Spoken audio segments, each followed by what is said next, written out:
आदेश आदेश। मैं एस्ट्रो मित्र आप सभी का स्वागत करता हूं। आज बात करेंगे तुला राशि के लिए मई महीना क्या क्या सौगात लेकर के आया है। मई माह का लिब्रा हॉरोस्कोप। देखिए, सबसे पहले बात गुरुदेव की।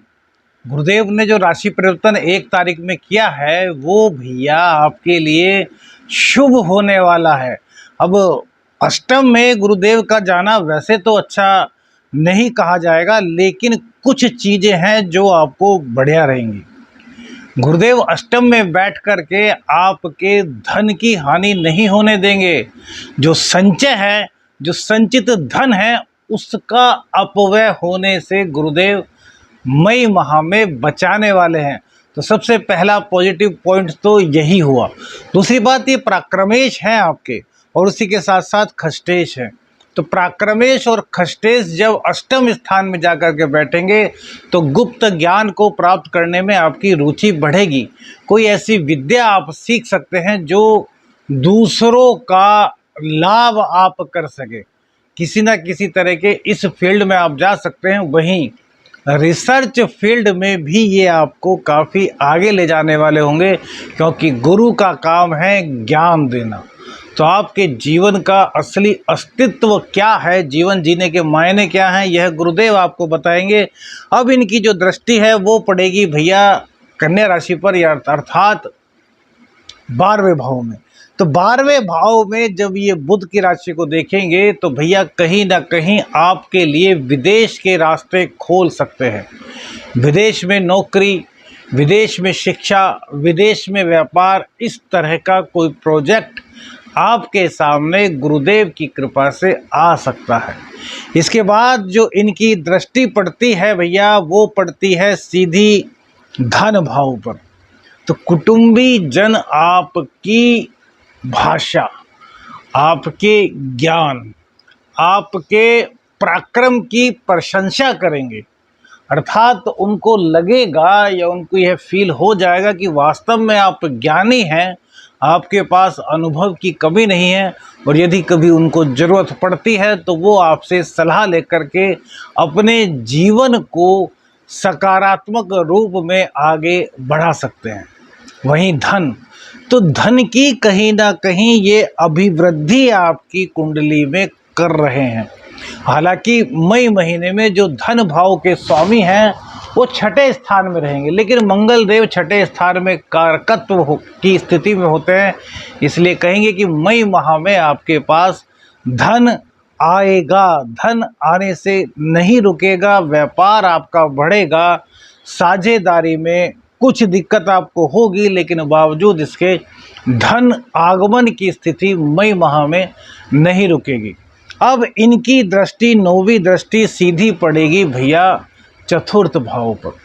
तो ये गुरुदेव हैं, और गुरुदेव जब चतुर्थ भाव को देखते हैं तो सुखों में वृद्धि करते हैं। तो सुखों में कहीं ना कहीं मई माह में आपकी वृद्धि हो रही है। माता को कोई बीमारी थी तो वो बीमारी दूर हो रही है। माँ के आशीर्वाद से आपके सभी कार्य बन रहे हैं। तुला राशि वालों, आपने एक चीज़ देखी होगी कि जनवरी 2023 के बाद आप कई दिक्कतों से जूझ रहे हैं। क्यों? क्योंकि भैया आप पर शनिदेव की पनौती चल रही है। यह जो अब तक 1.5 साल का जो समय, लगभग 1.5 साल का रहा है ना, ये बड़ा दिक्कत भरा आपका रहा। कमर में दर्द, पैरों में दर्द, दाम्पत्य जीवन में भी कुछ ना कुछ दिक्कतें। दाम्पत्य जीवन की दिक्कतें जब तक बृहस्पति यहाँ बैठे थे तो काफ़ी ठीक था, लेकिन अब दिक्कतें और बढ़ने के आसार आपके शुरू होंगे। तो दाम्पत्य जीवन में ईगोइस्टिक बिल्कुल भी आपको नहीं बनना है ना। और शनिदेव को मनाना बहुत ज़रूरी है, क्योंकि तुला राशि में, तुला लग्न में शनिदेव बहुत ज़्यादा कारकत्व की स्थिति में होते हैं। चतुर्थेश और पंचमेश होते हैं, और चतुर्थेश और पंचमेश अपनी ही मूल त्रिकोण राशि में पंचम भाव में बैठे हुए हैं। इसलिए यदि किसी अन्य राशि पर यह शनिदेव यहाँ बैठते, जैसे कि अब तुला के बाद वृश्चिक राशि पर इनका नंबर आएगा तो वहाँ पर काफ़ी दिक्कतों का सामना करना पड़ता है, लेकिन आपको दिक्कतें काफ़ी कम दे रहे हैं। तो शनिदेव देखिए सप्तम भाव पर देख रहे हैं, तो सप्तम भाव पर इनकी जो दृष्टि है वो कहीं ना कहीं जो आपका दाम्पत्य जीवन में उसमें थोड़ी सी कलह तो उत्पन्न कर रही होगी, मिसअंडरस्टैंडिंग उत्पन्न कहीं ना कहीं कर रही होगी। वहीं आपकी आय को लेकर के भी आपको अधिक संघर्ष करना पड़ रहा होगा, और इसी के साथ साथ आपके धन जो संचित धन है उसका व्यय अधिक हो रहा होगा, जिसके कारण आप काफ़ी परेशान होंगे। वाणी थोड़ी कड़वी हो गई होगी, आलस्य का साया आप पर हुआ होगा। ये सब शनिदेव की प्रवृत्ति के कारण है।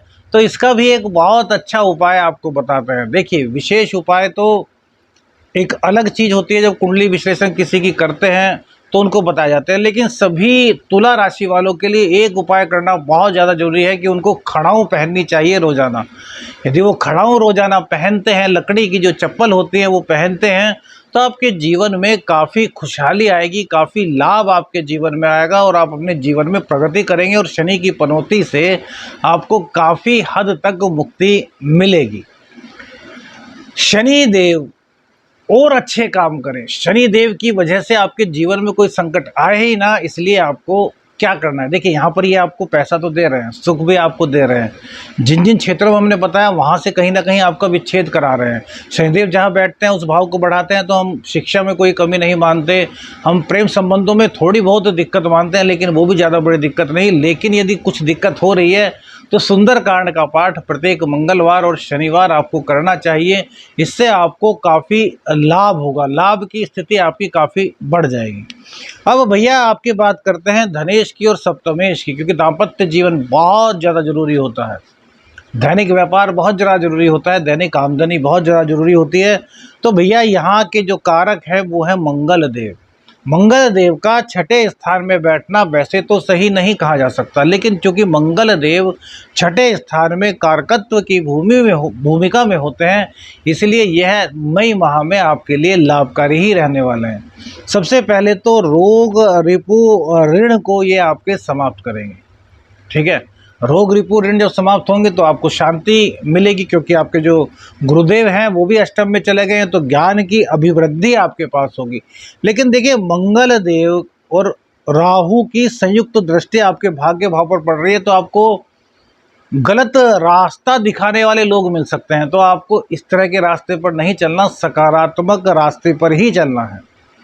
वहीं राहु की जो पंचम दृष्टि है और मंगल की संयुक्त दृष्टि आपके 10वें स्थान पर पड़ रही है, तो स्थान परिवर्तन के योग बन सकते हैं। लेकिन अभी आप स्थान परिवर्तन को 1 जून तक यदि टालते हैं तो अच्छा रहेगा, क्योंकि मंगल देव जो है वहाँ पर वो 10वें भाव पर जो कर्क राशि बनी हुई है वहाँ पर नीच के होते हैं। तो परिवर्तन तो राहुदेव करा देंगे, लेकिन वो परिवर्तन कहीं ना कहीं आपके लिए थोड़ा सा दिक्कत भरा हो सकता है, नौकरी में, रोजगार में, मकान की शिफ्टिंग में।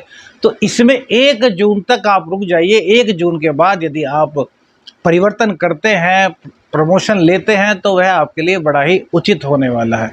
अब राहुदेव सीधा 12वें भाव को देखेंगे, मंगल भी देखेंगे। तो आप किसी को कर्जा मत दें, कर्जा लेकर के कार्य कर सकते हैं, कोई दिक्कत नहीं, लेकिन कर्जा आपको किसी को भी देने से बचना चाहिए।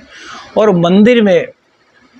मंदिर का प्रयोग यहाँ नहीं बताएंगे, अस्पताल में जाकर के जो पेशेंट्स होते हैं उनको फल दवाइयाँ आप दे सकते हैं। और यदि आप सामर्थ्यवान हैं, आपके शरीर में किसी चीज़ की कोई कमी नहीं है, तो रक्तदान अवश्य कीजिए, इससे आपको बहुत बड़ा लाभ मिलेगा। अब वहीं पर एक चीज चर्चा और आगे, क्योंकि राहु के साथ नीच के बुध हैं, 11 तारीख में बुध सप्तम में आएंगे, 11 तारीख में परिवर्तन होगा।